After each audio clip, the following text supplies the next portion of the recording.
मसलके आला हजरत शाने आला हजरत उलमाए अहले सुन्नत नारे तकबीर नारे रिसालत। मगर साथ ही साथ आपको यह भी बता दूं कि जहां इमाम इश्क व मोहब्बत बहुत बड़े आलिम थे, वहीं बहुत बड़े आमिल भी थे, बहुत बड़े आमिल भी थे। हालांकि तावीज तो वो बहुत कम लिखते थे।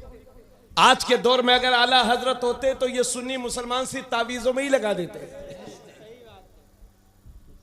हर मोहल्ले में बाबा लोगों ने दुकान खोल रखी है, हर चौराहे पर बाबा मिलेंगे। कितने का खुराक है हजरत मोक्किलों की? 700 रुपया। फला आलिम साहब, जिस आलिम से पढ़ाया ना गया तो सीधे बाबा बन जा रहा है। माफ कीजिएगा मगर ये सच्चाई है। बाज लोग भी ये समझते हैं कि हर आलिम का काम होता है कि ताबीज लिखे, और उसके पास पहुंच जाते हैं बाब आलिम साहब के पास कि हजरत ताबीज दे दीजिए, हमारी फाल खोल दीजिए। तो वो बताते हैं कि साहब इन पर बहुत जबरदस्त आसिब है, करा दिया है किसी ने। कि हजरत किसने करा दिया? कि नाम नहीं बताएंगे, कि कुछ तो निशानी बता दो कि तुम्हारे पड़ोस में जो वो काली काली और मोटी मोटी है उसी ने कराया है। बस ये समझ गए, इनको समझ में आ गया कि हजरत इलाज क्या होगा कि 1500 रुपए का सामान आएगा। अब सीखो इमाम अहमद रजा से। एक साहब हांडी में मिठाई लेकर के आए। उस दौर में डब्बे नहीं चलते थे, हांडियां चलती थी। आला हजरत, हाँ कहीं कहीं संडीला में लड्डू हांडी में मिलते हैं। अच्छा, आला हजरत की बारगाह में एक साहब आए, हुजूर अस्सलाम वालेकुम। वालेकुम अस्सलाम, तशरीफ रखे। आला हजरत ने फरमाया किस काम से आए? बोले बस हुजूर से मुलाकात करने के लिए आया हूं। मिठाई भी पेश कर दी। हुजूर आला हजरत ने अपने घर के अंदर भिजवा दिया। उसके बाद आला हजरत बोले कोई काम तो नहीं है? तो बोले नहीं हुजूर, बस आपसे मुलाकात के लिए आया हूं। फिर थोड़ी देर के बाद जब वो शख्स जाने लगा तो अर्ज करते हैं हुजूर मुझे एक ताबीज दे दीजिए।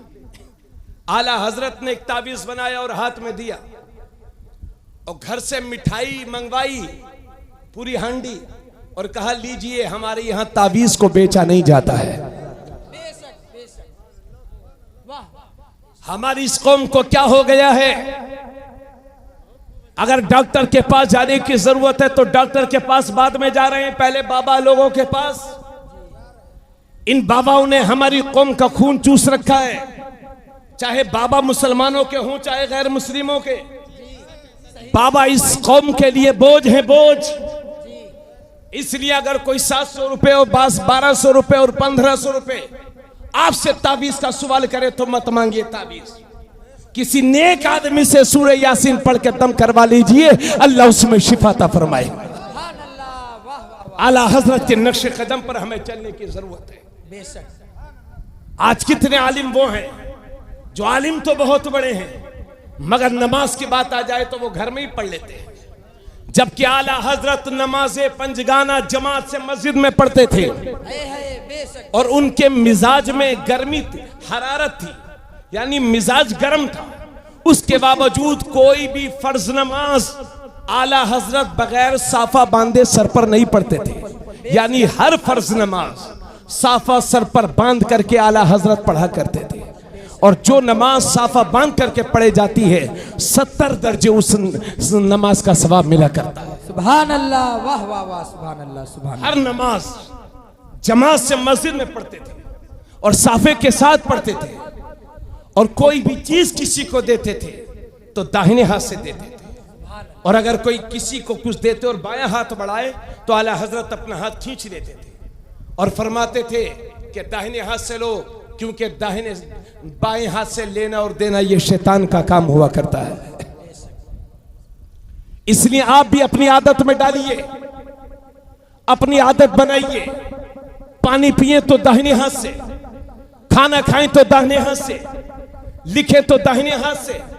आज लोगों ने स्टाइल बना रखा है, घड़ी बांधते हैं बाएं हाथ में और दाहिने हाथ में घड़ी बांधने वाले को बेवकूफ समझते हैं लोग। मगर मुफ्ती आजम सरकार, मुफ्ती आजम मुत्तकी आजम घड़ी भी बांधते तो दाहिने हाथ में बांधते थे, और अगर वो कार में बैठते थे, आज बहुत सारे लोग कार में बैठते हैं तो ड्राइवर की जो बगल में सीट होती है उसके पीछे बैठते हैं, कहीं ऐसा ना हो कि एक्सीडेंट हो जाए तो सबसे पहले हम भी लिपट जाएंगे। लेकिन मुफ्ती आजम सरकार ड्राइवर की पीछे वाली सीट पर बैठते थे, दाहिने को तरजीह देते। समझ गए? इसलिए जो सुन्नते रसूल पर चलता रहेगा वो कभी हलाक भी नहीं होगा, कभी बर्बाद भी नहीं होगा। तो आला हजरत के हवाले से मर्ज कर रहा हूं कि वो नमाज पंजगाना के आदी थे और असर के बाद तख्त लगा करके बैठते थे। उनके चाहने वाले कुर्सी बिछा करके बैठ जाते थे, सवालों जवाब करते थे, आला हजरत जवाब देते थे। उन्हीं को कहते हैं मलफूजाते आला हजरत। समझ गया? और इत्तिफाक इस बात पर है कि अल्लाह के दीन को, इस दीन को चलाने के लिए अब कोई नबी नहीं आएगा, कोई रसूल नहीं आएगा। अब इस दीन को क़यामत तक कौन आगे बढ़ाएगा? तो हुजूर ने फरमाया, हुजूर की हदीस है कि अल्लाह इस दीन को आगे बढ़ाने के लिए हर सदी के खत्म होने पर एक मुजद्दिद भेजेगा जो इस दीन में तजदीद करेगा, जो इस दीन में निखार पैदा करेगा। और उलमाए अरबो अजम का इत्तिफाक है इस बात पर कि 14वीं सदी के मुजद्दिद हमारे इमाम अहमद रजा है। वाह वाह वाह, सुभान अल्लाह। जरा जोर से बोले और जी लगा के बोले सुभान अल्लाह, सुभान अल्लाह। और हजरत सोचिए तो सही, आज आप में से कितने लोग वो होंगे जो हट्टे कट्टे हैं माशाल्लाह, नौजवान भी हैं, मगर रमजान शरीफ आ जाएगा तो रोजा ही नहीं रखेंगे, है ना? और जरा से बुजुर्ग हो गए, थोड़ी बीमारी ने पकड़ लिया, शुगर हो गई तो रोजा नहीं रखते। जबकि आला हजरत विसाल से जो पहले, इस महीने में उनका विसाल हुआ था, और 4-5 महीने पहले का जो रमजान शरीफ गुजरा, तो बरेली शरीफ में उस वक्त गर्मी बहुत थी, गर्मी बहुत थी उस रमजान शरीफ में। तो आला हजरत से लोगों ने कहा, हुजूर इस साल रोजे मत रखिए। कहा नहीं, मुझ पर रोजे रखना फर्ज है। अल्लाह ने मुझे इतना दिया है कि मैं किसी ठंडी जगह जाकर के रोजे रख लूं और वहां का खर्च बर्दाश्त कर लूं। जिला नैनीताल के भोवाली जगह में आला हजरत रमजान शरीफ में क़याम करते हैं और पूरे महीने वहां रह करके आला हजरत ने रोजे रखे। तो जहां आला हजरत के उनके जो अकीदे का उन्होंने तहफ़्फ़ुज़ किया, वहां आला हजरत ने हमें अमली इक़दाम करने की भी तरगीब दिलाई है। इसलिए लोगों, जहां आला हजरत से अकीदत रखो, अकीदे में पुख्तगी जरूरी है। वहां आला हजरत का सच्चा मानने वाला वही है जो नमाजों का भी पाबंद हो, जो नबी की सुन्नतों का भी पाबंद हो, जो लेता हो देता हो तो दाहिने हाथ से, जो कोई काम करता हो तो दाहिने हाथ से, है ना? सिर्फ आला हजरत और मसला के आला हजरत के नारे लगाना और काम उनके मिशन के खिलाफ करना, तो मैं नहीं मानता कि वो आला हजरत का मानने वाला है। और साथ ही साथ जहां इस बात की जरूरत है कि हम अमल करें, वहां हमें ऐसा आदमी बनने की जरूरत है कि हम वहाबियों से भी बचें। आज के दौर में किसी पर 2 रुपया हो गए तो मियां गरीबों को समझते हैं ये बेवकूफ लोग हैं, हम ही सबसे बड़े आदमी हैं। वहाबियों के साथ फोटो खिंचवाएंगे ताकि लोग समझें इनकी सबसे दुआ सलाम है। समझ गए? ये लोगों ने हाल बना रखा है। शादी करेंगे वहाबियों के यहां और फिर कहेंगे कि ये सुन्नी उलमा मेहनत नहीं करते। सुन्नी उलमा मेहनत करें, शादी करें। आप याद रखो, वहाबियत जो सबसे ज्यादा बढ़ रही है उसकी वजह यही है कि सुन्नी लोग जो वहाबियों में शादी कर रहे हैं, वहाबियत सबसे ज्यादा वहाबियों के यहां शादी करने की वजह से बढ़ रही है। और उसके जिम्मेदार कौन है? उसके जिम्मेदार हमारी कौम के सरमाएदार लोग हैं। मैं सबको नहीं कहता, अल्लाह के बहुत बहुत बड़े नेक बंदे पड़े हुए, बड़े बड़े नेक बंदे पड़े हुए जो दीन के लिए बहुत खर्च करते हैं। मगर सच्ची बात यह है कि आजकल 2 रुपया किसी पर हो जाए तो सबसे पहले सुन्नियत को खैराबाद कहता है, माज़ल्ला सुम्मा माज़ल्ला। और जब इलेक्शन आएगा तो कहीं मजार शरीफ पे चादर चढ़ाएंगे, कहीं 11वीं शरीफ करेंगे और कहीं कुछ करेंगे, कहीं मिलाद पढ़ाएंगे। ये सच्ची बात है कि नहीं? बोलिए। नारे तकबीर, अल्लाहु अकबर, नारे रिसालत, या रसूल अल्लाह, मसलके आला हजरत, जिंदाबाद, फैजाने आला हजरत, जिंदाबाद, नाज़दियात, मुर्दाबाद, नाज़दियात, मुर्दाबाद, नाज़दियात, देवबंदियात, मुर्दाबाद, देवबंदियात, मुर्दाबाद, सिले कुल्लियात, सिले कुल्लियात, सिले कुल्लियात, उलमाए अहले सुन्नत, जिंदाबाद, पैगामे आला हजरत, नारे तकबीर, अल्लाहु अकबर, नारे रिसालत, या रसूल अल्लाह। सुभान अल्लाह, सुभान अल्लाह। आला हजरत ने जब उलमाए देवबंद की कुफरी इबारत को पढ़ा तो मेरे इमाम ने खत लिख के भेजा मौलवी अशरफ अली थानवी को। इनके मौलवियों को, बड़े बड़े मौलवियों को खत लिखा कि तुम ये गलती कर रहे हो, तौबा कर लो, बाज आ जाओ। और जब जिद पर अड़े रहे तो इमाम इश्क मोहब्बत ने वहाबियत के खिलाफ फतवा दिया और फरमाया, मन शक्क फी कुफ्रिही व अज़ाबिही फ़क़द कफ़र। जिसने वहाबियों के कुफ्र में और उनके अज़ाब में शक किया वो भी काफिर है। सुन लीजिए, है ना, ये सुन्नियत कोई मामूली चीज नहीं है। आला हजरत ने फरमाया, जो वहाबियत के कुफ्र में और उनके अज़ाब में शक करे वो भी काफिर है। आज लोगों को ये बातें बड़ी मुश्किल लगती होंगी, मगर अमल कर लो इसी पर, इंशाल्लाह मुस्तफा जाने रहमत शफात फरमाएंगे। जोर से बोले सुभान अल्लाह। आज वहाबियत फैलने की वजह, एक तो वहाबियों में शादी कर रहे हैं, और दूसरी बात ये कि हमारे बहुत सारे सीधे साधे भाई जब हज करने जाएंगे तो उनसे इतने मुतासिर होंगे कि मत पूछो। और एक हाजी साहब तो मेरे गांव में मुझे मिले और कहा, हजरत आपके लिए मैं सऊदी अरबी से कुरान लाया हूं। मैंने कहा दिखाइए, तो उर्दू तर्जमा कुरान मेरे हाथ में पेश किया, कही आपके लिए लाया हूं।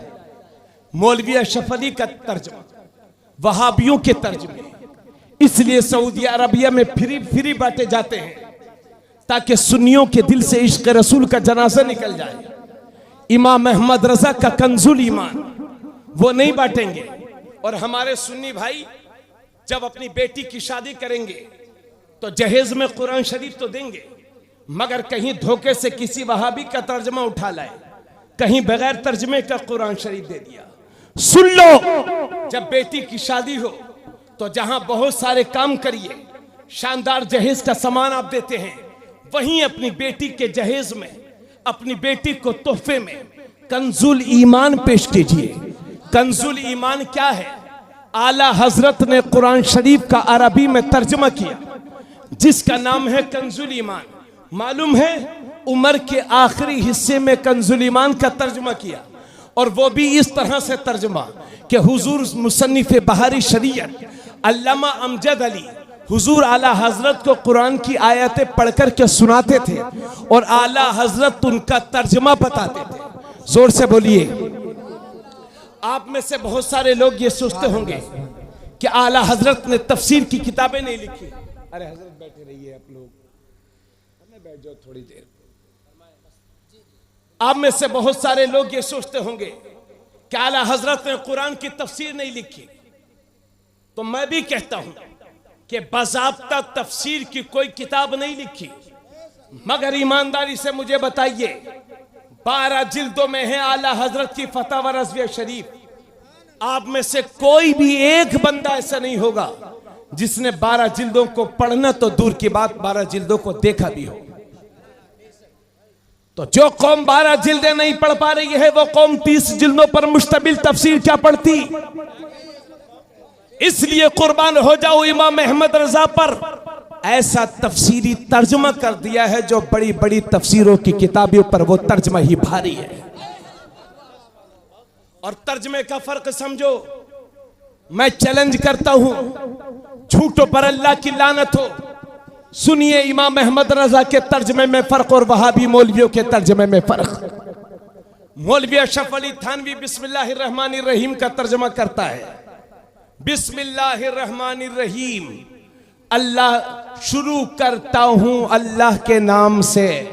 क्या बोला?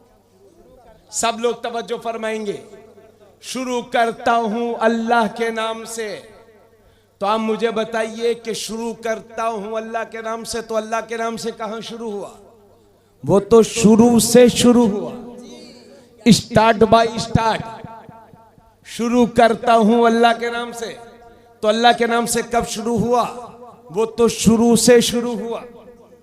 और उसमें लिखा है शुरू करता हूं। देख लीजिए मौलवी अशरफ अली का तर्जमा, लिखा शुरू करता हूं। अब जब मेरी ये माँ बहनें उस तर्जमे को पढ़ेंगी और जब उसको पढ़ेंगी शुरू करता हूं, तो उन्हें ऐसे ही बुरा लगेगा कि जैसे मौलाना असगर साहब किसी भाई से कहें कि भाईजान किधर जा रही हो, तो भाई कहेंगे अरे यार कितने बड़े बदतमीज हैं मौलाना साहब, चाहे जो भी कहे, किधर जा रही हैं आप, तो कहेंगे बहुत बड़े बदतमीज मौलाना, इनको मौलाना किसने बना दिया? क्योंकि मर्दों के लिए औरतों वाली बोली अच्छी नहीं लगती, तो ऐसे ही औरतों को बुरा लगता है उनको कोई कहे कहां जा रहा है।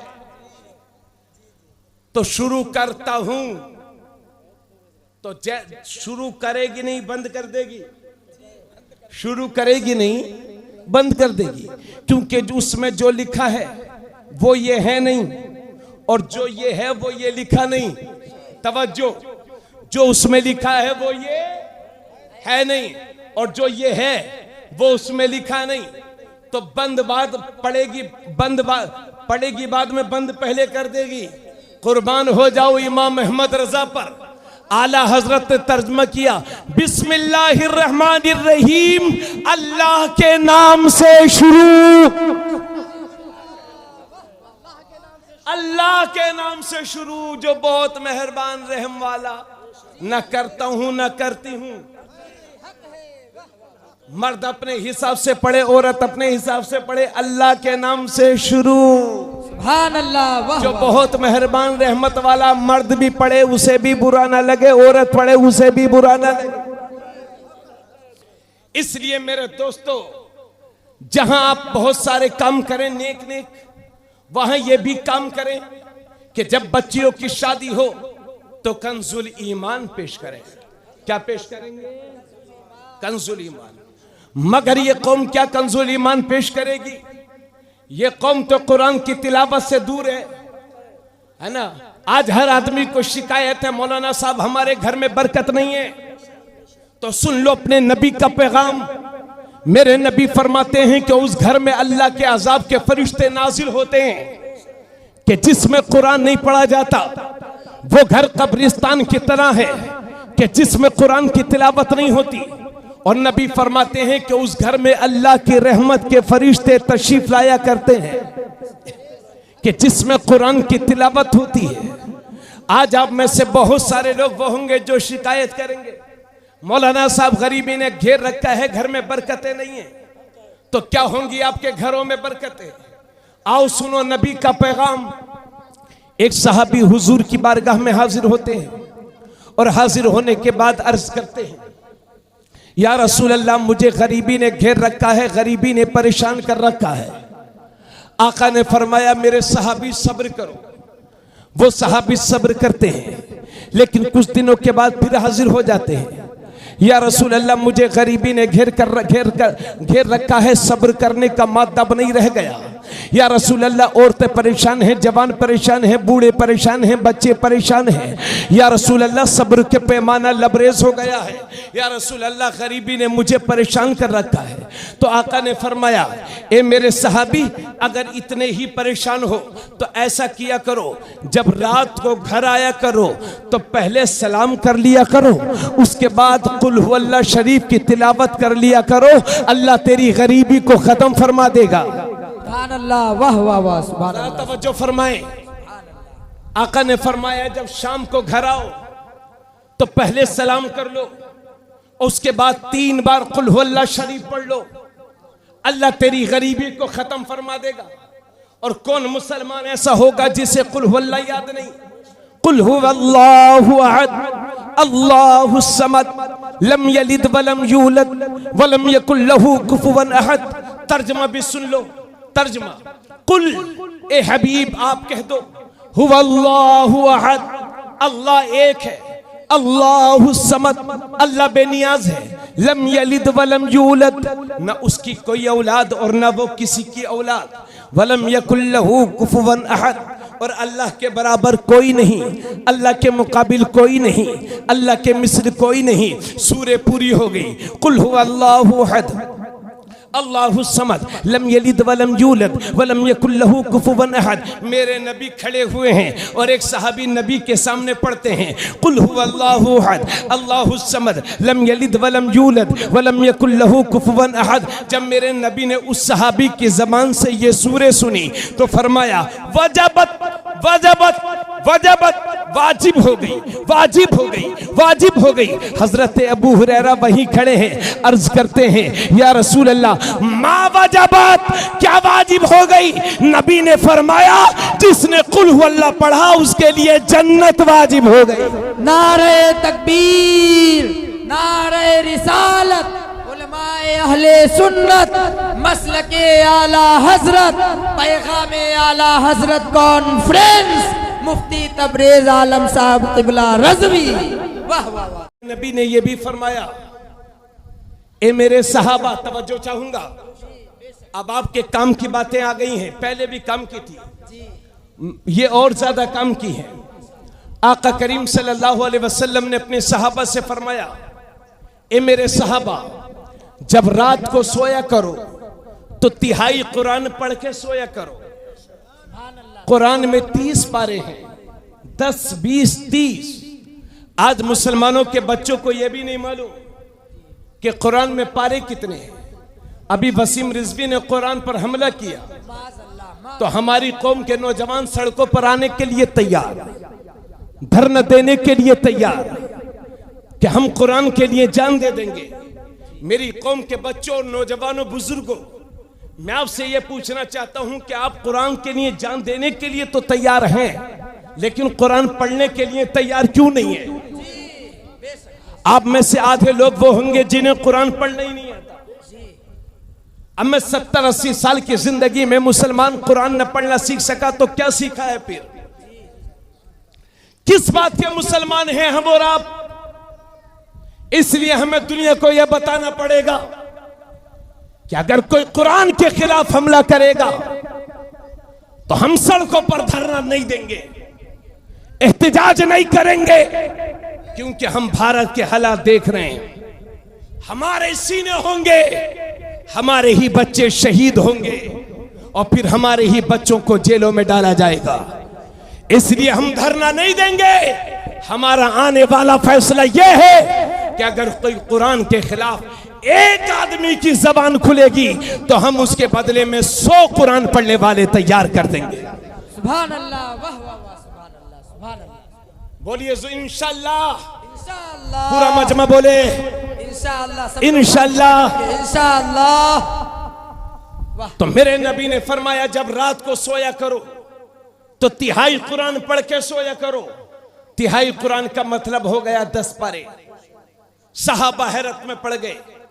एक पारा अगर ढंग से पढ़ो तो 15 से 20 मिनट लग जाते हैं, है ना? मगर अल्लाह जाने हमारी कौम को क्या हो गया है। तरावी में ऐसा हाफिज तलाशते हैं जो 2.5 मिनट में एक पारा पढ़ दे, 14 मिनट में 7 पारे जो पढ़ दे।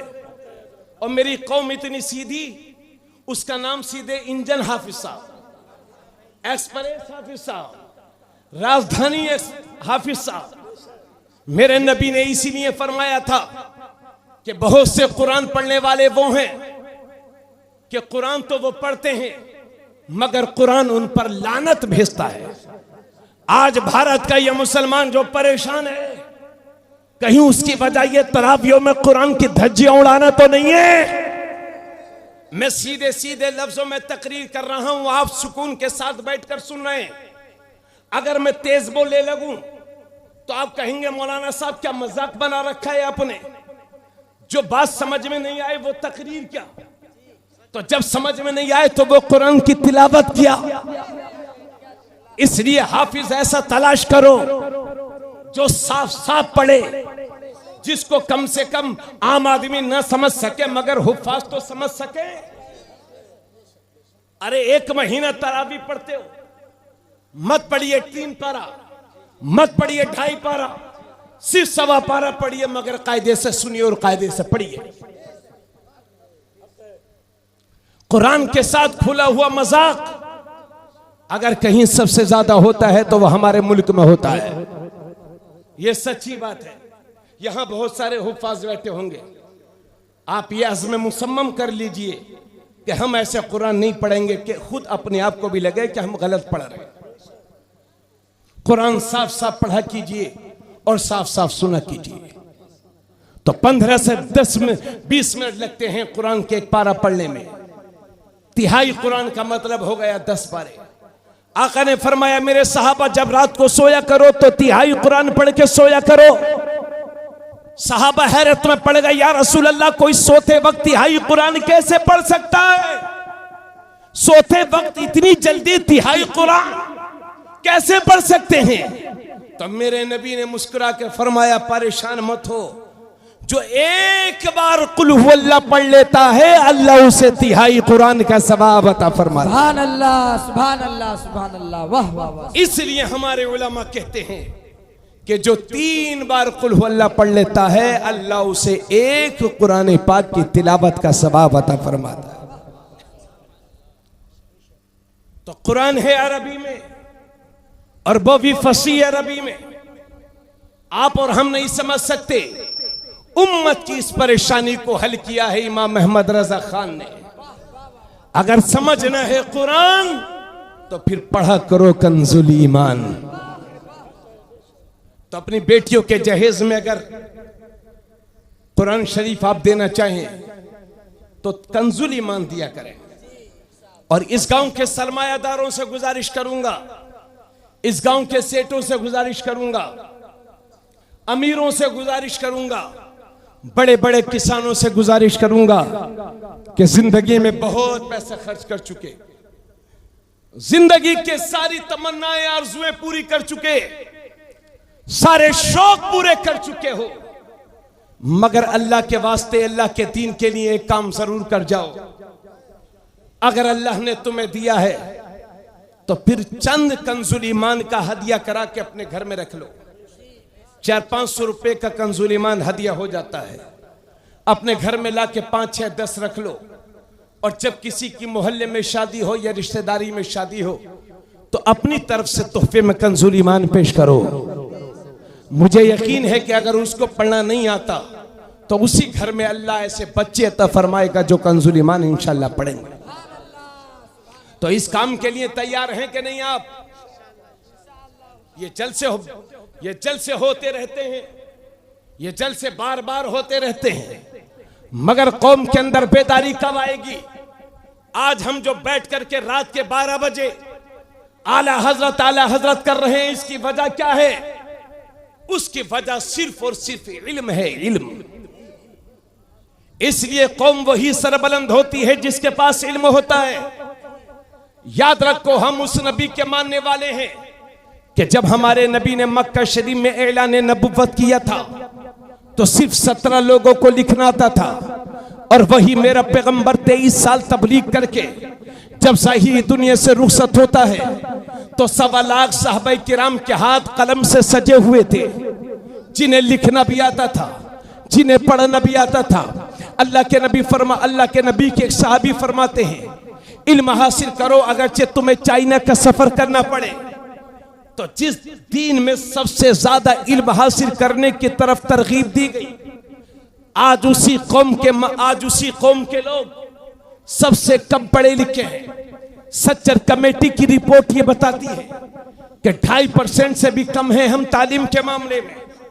कब बेदारी पैदा होगी हमारे अंदर हजरात? और एक तबका वो है जो स्कूलों में पढ़ता है, यूनिवर्सिटीज में पढ़ता है, कॉलेजेस में पढ़ते हैं, और एक तबका वो है जो मदारिस में पढ़ते हैं। ये हमारे उलमा बैठे हैं, बहुत सारे गरीब इसलिए अपने बच्चों को मदरसों में भेजते हैं कि वो बच्चों को बड़े स्कूलों में नहीं पढ़ा सकते, वो बड़े बड़े कॉलेजेस में नहीं पढ़ा सकते, वो बड़ी बड़ी यूनिवर्सिटीज में नहीं पढ़ा सकते। और ये भी अल्लाह का शुक्र है कि जिसको गरीब समझ कर के मदरसे में दाखिल किया गया था, वही गरीब खुद अपनी तकदीर को भी संवारता है और दूसरों की इस्लाह का भी जरिया बनता है। और अल्हम्दुलिल्लाह मुसलमानों, ये इस बात पर तुम्हें फख्र होना चाहिए कि सिर्फ मुसलमानों के पास ही मदरसे हैं जो गरीब बच्चों को पालते भी हैं और पढ़ाते भी हैं। सुभान अल्लाह, चाहे गरीब आए चाहे अमीर आए, अल्हम्दुलिल्लाह। तो गरीब तो बहुत सारे वो हैं जो अपने बच्चों को मदरसे में भेजते हैं, मगर आज हमारा अमीर तबका ये समझता है कि मदरसों में गरीब बच्चे पढ़ते हैं, मदरसों में माज़अल्लाह यतीम बच्चे पढ़ते हैं। अपने बच्चों को मदरसे में पढ़ाना अपनी शान के खिलाफ समझते हैं आज के अमीर लोग। और स्कूलों में पढ़ने वाले, कॉलेजेस में पढ़ने वाले, यूनिवर्सिटीज में पढ़ने वाले मेरे बहुत सारे बच्चे नौजवान इस मजलिस में बैठे होंगे जो स्कूलों में पढ़ते हैं, कॉलेज में पढ़ते हैं, यूनिवर्सिटीज में पढ़ते हैं। उनके जहनों में ये बात बिठा दी गई है, ये बात उनके जहन में बैठ गई है कि ये उलमा इंग्लिश की मुखालफत करते हैं, ये उलमा साइंस की मुखालफत करते हैं, ये उलमा जदीद टेक्नोलॉजी की मुखालफत करते हैं। अल्लाह की कसम लेकर के मिंबरे रसूल पर तबरेज़ आलम कादरी अर्ज करता है, ए मेरी कौम के बच्चों, ए स्कूलों में पढ़ने वालों, ए यूनिवर्सिटीज में पढ़ने वालों, ए कॉलेजेस में पढ़ने वालों, अल्लाह की कसम हमें इंग्लिश से कोई नफरत नहीं है, हिंदी से कोई चिढ़ नहीं है, हमें साइंस से कोई तकलीफ नहीं है, क्योंकि हम घर बनाते हैं तो हमें इंजीनियर्स की भी जरूरत है, हम बीमार होते हैं तो हमें डॉक्टर्स की भी जरूरत है, हम अदर कंट्रीज का सफर करते हैं तो हमें इंग्लिश टीचर्स की भी जरूरत है। मगर हाँ, मैं ये चाहता हूं कि मेरा इंजीनियर हो तो ऐसा हो कि दुनियावी इंजीनियर बाद में हो, रसूलुल्लाह का सच्चा गुलाम पहले हो। मैं ये चाहता हूं मेरा डॉक्टर हो तो ऐसा हो कि तबीब जिस्मानी बाद में हो, तबीब रूहानी पहले हो। मैं ये चाहता हूं कि मेरा मास्टर हो तो ऐसा हो कि दुनियावी किताब बाद में पढ़े, अल्लाह की किताब पहले पढ़े। नारे तकबीर, नारे रिसालत, मसलके आला हजरत, फैज़ाने आला हजरत, पैगामे आला हजरत कॉन्फ्रेंस, मुफ्ती तबरेज़ आलम साहब क़िबला रज़वी। वाह वाह वाह, सुभान अल्लाह। जरा जहन करीब फरमाएं, लखीमपुर में एक से एक बड़ा सेठ होगा, एक से एक बड़े लखीमपुर जिले में सेठ हैं, बड़े बड़े बिल्डर, बड़े बड़े बिजनेसमैन, बड़े बड़े दुकानदार, बड़े बड़े किसान, बड़ी बड़ी गाड़ियों से चलने वाले। लेकिन मैं आपसे पूछना चाहता हूं, इन सेठों की भीड़ में, इन अमीरों की भीड़ में, इन दुनिया के सारे सेठों की भीड़ में कौन अच्छा है? कौन है वो जो सबसे अच्छा है? तो अगर मैं अपनी बात कहूं तो आप यकीन नहीं करेंगे। मैंने पूछा है, मेरे नबी आप बताएं कि लखनऊ का बिल्डर अच्छा है या मुंबई का बिल्डर अच्छा है, या कोलकाता का बिजनेसमैन अच्छा है, या फिर लखनऊ का बिजनेसमैन अच्छा है, या फिर लखीमपुर का किसान अच्छा है, या फिर सब्जी फरोश अच्छा है, या दुकानदार अच्छा है, या रसूल अल्लाह के फॉर्चूनर में चलने वाला अच्छा है, या फिर इनोवा में चलने वाला अच्छा है, या रसूल अल्लाह एसी रूम में रहने वाला अच्छा है, ये झोपड़े में रहने वाला अच्छा है? कौन अच्छा है इस भरी कायनात में? मैंने पूछा अपने नबी से, तो मेरे नबी मुझे मुस्कुरा के जवाब देते हैं, खैरुकुम मन तअल्लमल कुरान व अल्लमा। लोगों, तुम में सबसे अच्छा इंसान वो है जो कुरान को पढ़े और दूसरों को पढ़ाए, जो कुरान को सीखे और दूसरों को सिखाए। आज ये उलमा बैठे हुए, किसी की तनख्वाह 4,000, किसी की तनख्वाह 5,000, और लॉकडाउन में मेरी कौम ने इमामों पर इतना जुल्म किया है, बयान नहीं कर सकता मैं। इस कौम ने आइम्मा हजरात को रोने पर मजबूर कर दिया है। सच्ची बात बता रहा हूं, कितने आइम्मा हजरात के मेरे पास फोन आए। एक साहब का तो यहां तक फोन आया, बोले हजरत सिर्फ खाने ही पे मुझे कहीं लगवा दीजिए। शर्म आती है, हमारे पूरे गांव के चूल्हे लॉकडाउन में बंद नहीं हुए, हमने मछलियां खाई, हमने अंडे खाए, हमने गोश्त भी खाया। अगर कहीं सबसे ज्यादा बजट का फर्क पड़ा तो वो मस्जिद के इमामों पर और मदरसे के मुदर्रिसीन पर। आधी कर दी तनख्वाह, 6-6 महीने की तनख्वाह मैनेजर और मोहतमिम लोग हड़प कर गए और इमामों से मुदर्रिसीन से कह दिया कि हजरत 5 महीने की तनख्वाह जो आपकी उधार पड़ी है मुंबई से चंदा करके ले आइए, आपको तनख्वाह मिल जाएगी। क्या मुंबई में कोरोना वायरस से मुतासिर होने के लिए जाएं? क्या मरने के लिए आप भेज रहे हैं? क्या इतनी गरीब हो गई है मेरी कौम कि इमामों की खिदमत नहीं कर सकती? याद रखिए, अल्लाह के नबी ने फरमाया कि शहीद के खून को और आलिम के खून को, आलिम के कलम की स्याही को, शहीद के खून को और आलिम के कलम की स्याही को क़यामत के दिन तोला जाएगा तो आलिम के कलम की रोशनी शहीद के खून पर भारी नजर आएगी, शहीद के खून पर भारी होगी।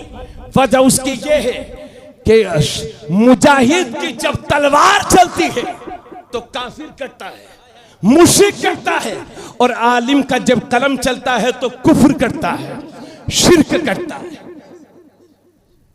अल्लाह के नबी ने फरमाया कि क़यामत के दिन जब जन्नती जन्नत में जा चुके होंगे, दोज़खी दोज़ख में जा चुके होंगे, अब गुनहगारों की जमात खड़ी होगी, तवज्जो चाहूंगा, और दूसरी तरफ उलमा की जमात खड़ी होगी। उलमा अल्लाह से अर्ज करेंगे, मेरे परवरदिगार, ये जो जन्नत में गए हैं ये मेरी तकरीर सुन के ही तो गए, मेरी तकरीर ही से तो ये नमाजी हुए थे, मेरी तकरीर ही से तो ये नेक इंसान बने थे। या अल्लाह तूने इन्हें जन्नत में भेज दिया, हमें क्यों रोके रखा है? यानी जन्नत में जाने वाले जन्नती जा चुके होंगे, दोज़खी दोज़ख में जा चुके होंगे। अब गुनहगारों की जमात खड़ी होगी और उलमा खड़े होंगे जिन्हें अल्लाह ने रोके रखा है, अभी जन्नत में ये नहीं जाएंगे। उलमा अर्ज करेंगे, परवरदिगार आलम, तूने हमें क्यों रोके रखा है? तो अल्लाह फरमाएगा, ए उलमा, मैंने इसलिए रोके रखा है, अब ये गुनहगारों की जमात खड़ी है, तुम्हारा जिसको दिल चाहे हाथ पकड़ के अपने साथ जन्नत में लेकर के दाखिल हो जाओ। अल्लाह के नबी ने फरमाया, उग़दु आलिमा औ मुतअल्लिमा औ मुहिब्बा वला तकुनिल औ मुस्तमिआ वला तकुनिल खामिस। मेरे नबी फरमाते हैं, या तो आलिम बनो, या तालिबे इल्म बनो, या आलिम की बात सुनने वाला बनो, या आलिम से मोहब्बत करने वाला बनो, और इन चारों बातों में से कोई ना बन सको तो नबी फरमाते हैं, इन चारों में से कोई एक बनो, वला तकुनिल खामिस, और 5वां ना बनना, इसलिए कि हलाक हो जाओगे, बर्बाद हो जाओगे। तो या तो आलिम बनो, या तालिबे इल्म बनो, या आलिम की बातें सुनने वाला बनो, या आलिम से मोहब्बत करने वाला बनो। अगर दुनिया में किसी ने एक आलिम को एक चाय भी पिलाई होगी तो अल्लाह क़यामत के दिन उसका बदला भी आपको अता फरमाएगा। अभी मैं जिला मुरादाबाद में एक कस्बा पीपलसाना है, वहां तकरीर करने के लिए गया शब बारात के जलसे में। तो वहां के इमाम साहब से मुलाकात हुई। मैंने कहा, हजरत लॉकडाउन में आपकी तनख्वाह कट तो नहीं हुई है? तो बोले, हजरत यहां के लोगों ने सारे इमामों की तनख्वाह को डबल कर दिया, लॉकडाउन में तनख्वाह डबल हो गई। मगर सच्चाई यह है कि अक्सर इमाम हजरात की तनख्वाह को या तो रोका गया या मस्जिद ही से उनका सफाया कर दिया। आखिर ये आसमान से थोड़ी आते हैं, ये आप ही के हमारे ही बेटे भाई तो होते हैं। इसलिए मेरी कौम के बच्चों, नौजवानों, बुजुर्गों, जिम्मेदारों, आइम्मा हजरात की कदर कीजिए। तो नबी ने फरमाया, खैरुकुम मन तअल्लमल कुरान व अल्लमा, तुम में से सबसे बेहतरीन इंसान वो है जो कुरान को सीखे और सिखाए। आखिर हम कोई दुकान खोल करके बैठ जाएं, ना चले तो कोई आलिम साहब आते हैं सूरह यासीन पढ़ लें तो उसमें बरकत होती है। तो आलिम साहब सूरह यासीन हमारी दुकान में पढ़ दें तो हमारी दुकान चमक जगमगा उठे, बरकतें हो जाए। तो ये आलिम साहब खुद अपने लिए दुकान खोल लें तो कितनी बरकत होगी। सुबह को सूरह यासीन पढ़ के बैठ जाएं तो दूसरे के यहां जाने वाला कस्टमर भी इनके यहां आएगा, मगर ये दुकान नहीं खोलते, ये बिजनेस नहीं करते। एक मस्जिद छूटी तो दूसरी छूटी तो मदरसा, एक मदरसा छूटा तो दूसरा। ऐसा क्यों है?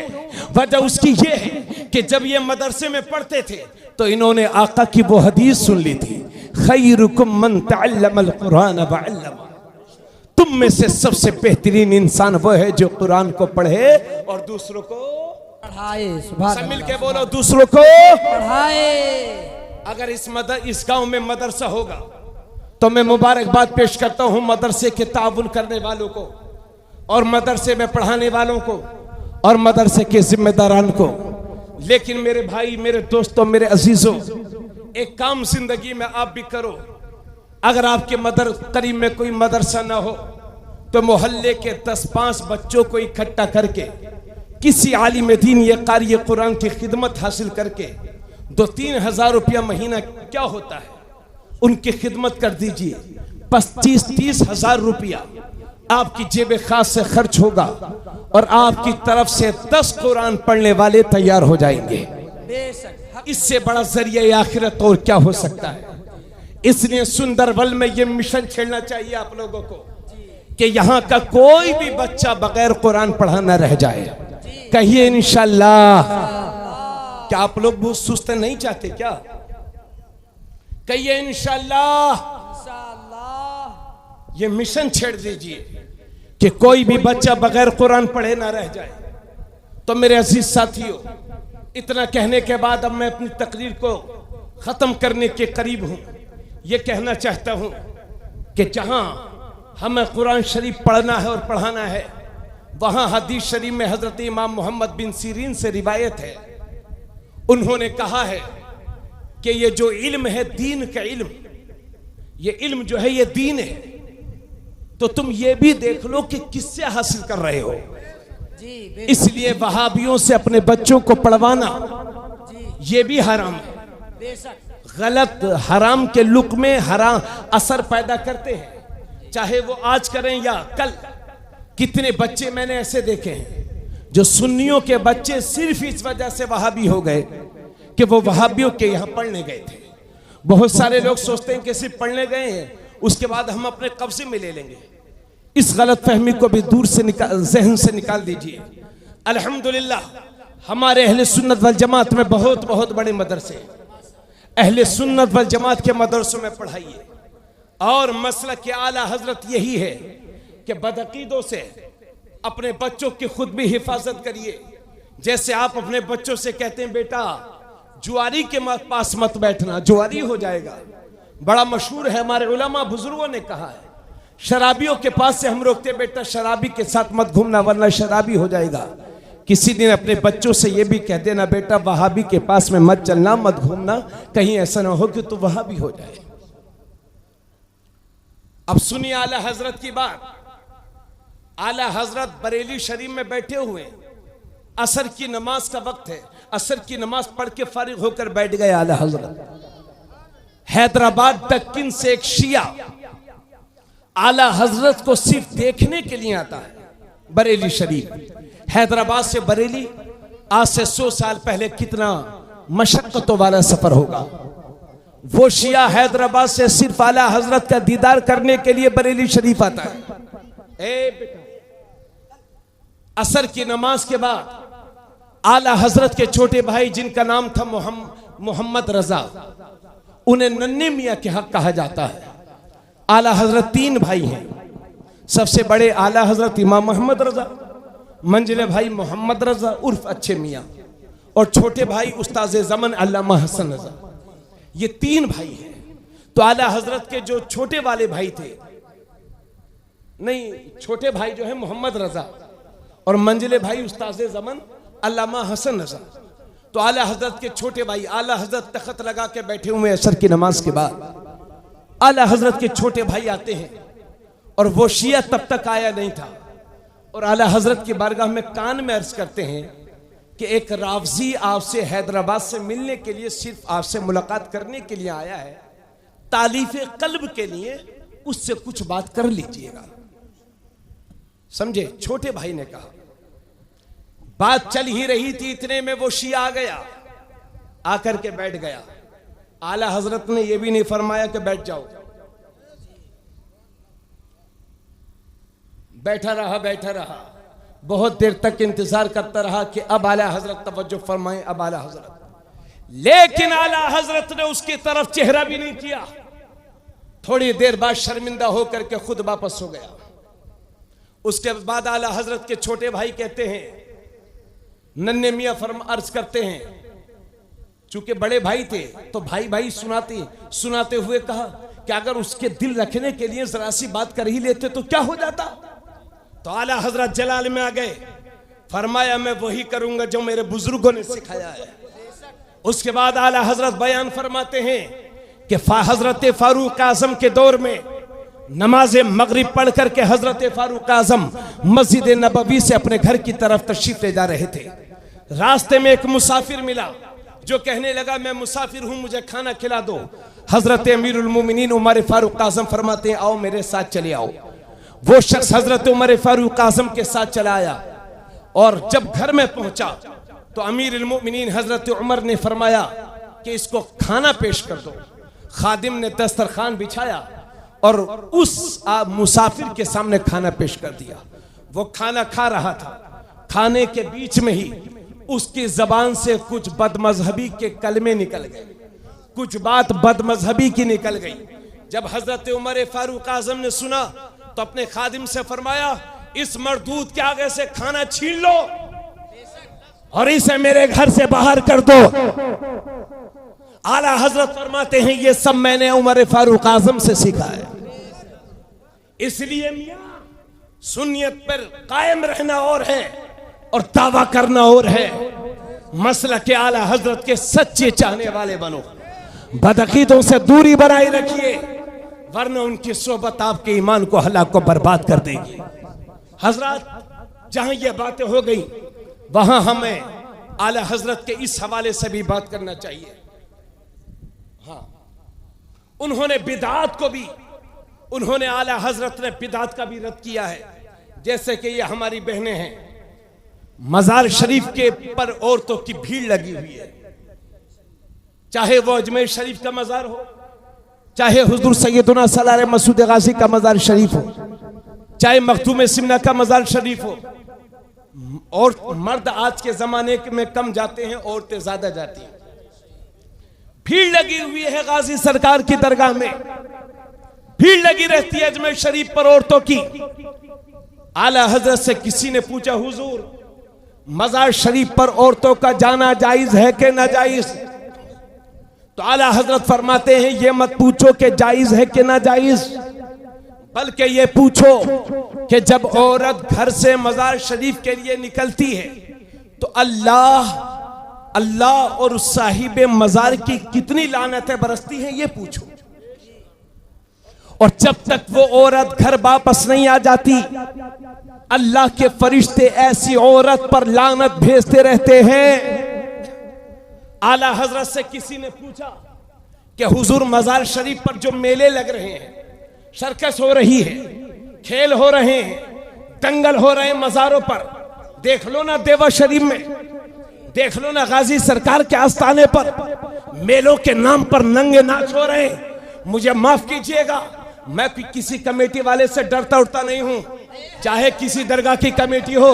मैंने तो दरगाह सैयदुना सलार मसूद गाजी में वही कहा जो मेरी जबान पर अल्लाह ने जारी किया। मैं अल्हम्दुलिल्लाह मैं अपने नबी का खाता हूं, इनके लिए अपने नबी की बात करता हूं।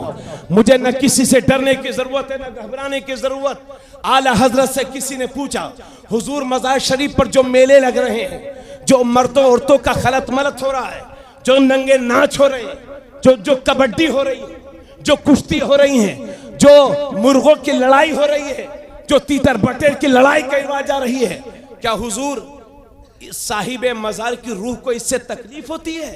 तो आला हजरत फरमाते हैं हाँ, इन चीजों से साहिबे मजार को तकलीफ होती है। यही वजह है कि मजार वालों ने भी अब निगाहे करम करना कम कर दिया है, वरना जो मजारों से पहले फैज मिलता था अब कहां मिलता है। या आला हजरत फरमाते हैं, इसलिए ये मेरी जितनी बहनें आई हुई हैं जलसे में, ये मेरे ठांटे मारता हुआ ये मजमा, आपसे मैं गुजारिश करूंगा मेरे अजीज साथियों, मजार शरीफ पर और तो मजार शरीफ पर आप जाइए, अपने घर की औरतों को मत ले जाइए। मगर ये सुन्नी जब मजार शरीफ पे जाता है तो अल्लाह जाने इसे क्या हो जाता है, ऐसा लगता है कि मजार शरीफ पर चढ़ बैठेगा। इतनी चूमा चाटी, कभी यहां कभी इधर चूमना, कभी उधर चूमना। हम समझते फैज मिलेगा। आला हजरत से किसी ने पूछा, हुजूर मजार शरीफ पर हाजिरी देने का तरीका क्या है?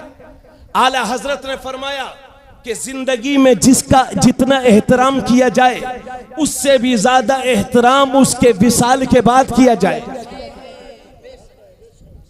आला हजरत फरमाते हैं कि 4 हाथ दूर खड़े होकर के, मजार शरीफ से 4 हाथ दूर खड़े होकर के हाजिरी दी जाए और उनके चेहरे के सामने, मुवाजहा के सामने अदब से खड़ा हो जाए और फातिहा पढ़ी जाए। या आला हजरत ने फरमाया। मगर आज हम चूमा चाटी करते हैं। इसलिए मेरे अजीजों, शरीयत सबसे पहले है। अगर नियत अच्छी है तो हाजिरी भी कबूल होगी। तो कुछ लोग तो वो हैं जो चूमा चाटी करते हैं। खैर जो भी करते हैं मोहब्बत में करते हैं, हालांकि मोहब्बत में उतना ही करने चाहिए जितनी शरीयत इजाजत देती हो, ठीक है। और कुछ लोग वो हैं जो मजार शरीफ पर जाने ही को हराम कहते हैं।